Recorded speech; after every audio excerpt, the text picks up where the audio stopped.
Sales बढाएको छ, ब्याट्रीको sales बढाएको छ हैन, दुःख पाएको छ र भुक्तभोगी म आफै हो हैन।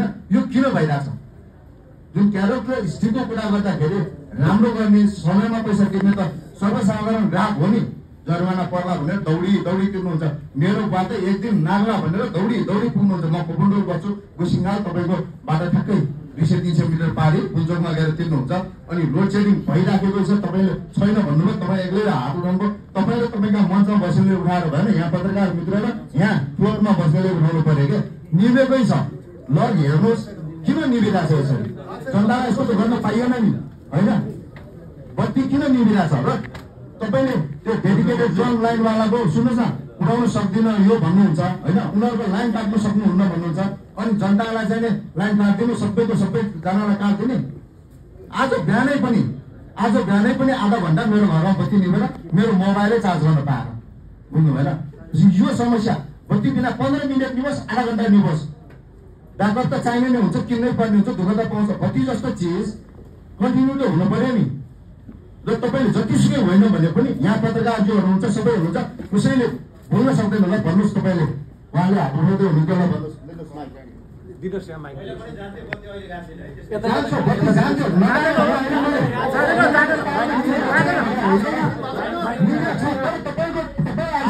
बढी निम्न थाल्यो फ्रिक्वेन्सी के त्यसको नम्बरमा फुट्यो निम्ने क्रम चाहिँ दिनको 2-3चोटिसम्म निभाएको छ हो। हप्तामा निप्थ्यो, कहिलेकाहीँ निप्थ्यो, ननिम्ने होइन। कुलमान घिसिङ हुँदाखेरि बत्ती नै निभाएको छैन भनेर मैले कहाँ भनेर होइन। त्यसो गरौँ न, तपाईँको घरमा स्मार्ट मिटर छ कण्डुगाजी? हजुर, तपाईँको घरमा अहिले स्मार्ट मिटर छ?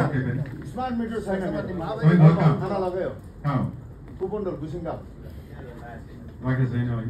तपाईँको अब तपाईँ जस्तै अब यता महाराजगञ्ज बानेश्वरमा पनि त होला नि, उहाँहरूको घरमा स्मार्ट मिटर छ? ठमेलमा छ स्मार्ट मिटर होइन, रोक्ताबारमा पनि छ, बानेश्वरमा, बागबजारमा पनि छ, यहाँ स्मार्ट मिटरको डाटा एकजना साथी तपाईँको होला यतातिर गएपछि बढ्या हो, चेक गर्नुहोस् न। सोसियल मिडियाको तपाईँको स्क्रिन टाइम बढ्यो।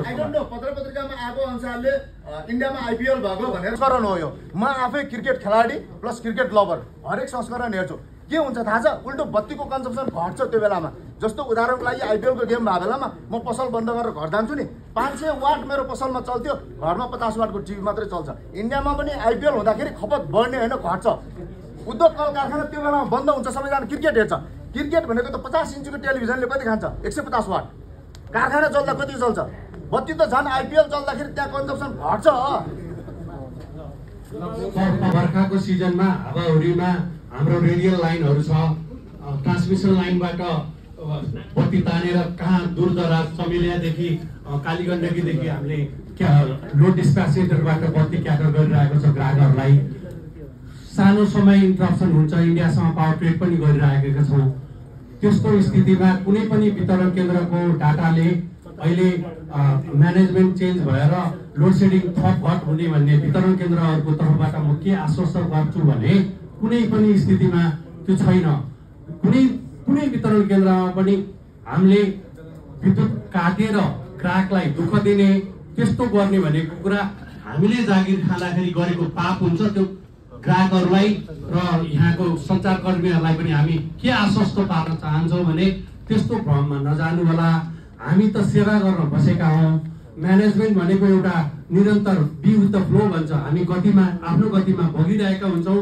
त्यस्तो भ्रममा पर्नु पर्दैन, मेरो भनाइ यति हो।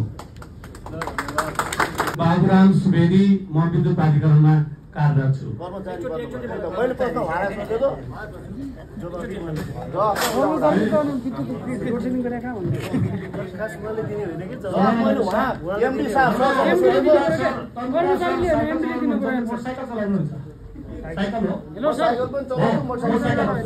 साइकल छ तर कुनै दिन बिग्रिएर सरले चाहिँ राखेर घरमा राखेर चाहिँ गाडी चलाउनु भयो भने तपाईँले साइकल बेच्नु भयो भनेर मैले तपाईँलाई क्वेसन गरेँ भने त्यो चाहिँ अन्याय हुन्छ।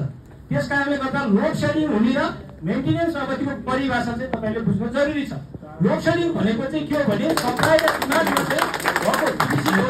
तर यहाँ चाहिँ अहिले के हो भने कहीँनिर चाहिँ तपाईँको सानो मर्मत गर्दाखेरि चाहिँ केही समय चाहिँ तपाईँको चाहिँ जाने कुरा चाहिँ लोड सेडिङ होइन। तपाईँहरूको बुझाइ चाहिँ यसमा चाहिँ फरक हुन्छ। अब मैले अघि नै भने साइकल तपाईँसँग छ ल्याउनु भएन भने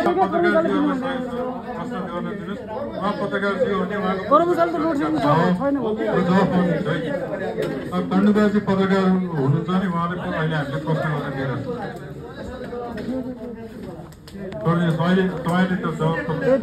तपाईँले जवाफ पनि सवाल नगर्नुहोस् क्या अहिले।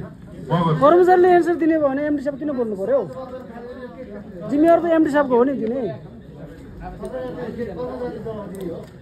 कर्मचारीले दिने, कर्मचारी त लोड सेडिङ छैन भन्छ। मैले भने म जवाफ दिन्छु भनेर तपाईँले बोल्दै